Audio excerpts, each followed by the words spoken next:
പ്രയാസങ്ങൾ നേരിടും നേരത്തിൽ എൻ ചാരമേ ഞാൻ കാണുന്നു നിൻ സ്നേഹസാഖിയായി.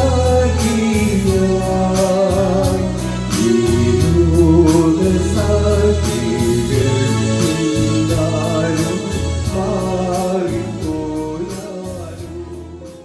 ദൈവനാമത്തിന് മഹത്വമുണ്ടാകട്ടെ.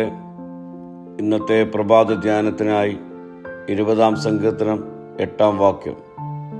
അവർ കുനിഞ്ഞ് വീണുപോയി, എന്നാൽ ഞങ്ങൾ എഴുന്നേറ്റ് നിവർന്ന് നിൽക്കും. ആശ്രയം ദൈവത്തിൽ നിന്ന് മാറ്റിയവരുടെ അന്ത്യം പരാജയമാണ്. അവരുടെ അടിസ്ഥാനം ഉറപ്പില്ലാത്തതുകൊണ്ട് അത് വീഴും, ഒപ്പം അവരും വീഴും.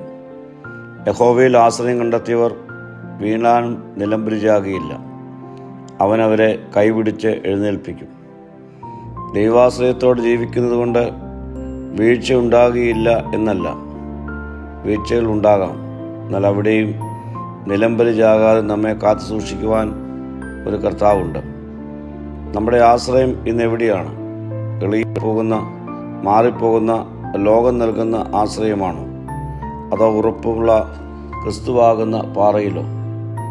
പ്രിയ സ്നേഹിതരെ, ലോകം, ജഡം, പിശാചിവ നമ്മെ നിരന്തരം കീഴ്പ്പെടുത്തുവാൻ ശ്രമിച്ചുകൊണ്ടിരിക്കുമ്പോൾ അതിൽ വിജയം നേടുവാൻ ക്രിസ്തുവാകുന്ന പാറയിൽ നമുക്ക് ഉറപ്പിക്കാം.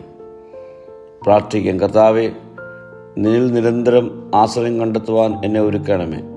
മഹത്വം നീ എടുക്കണം. യേശുവിൻ്റെ നാമത്തിൽ തന്നെ. ആമീൻ.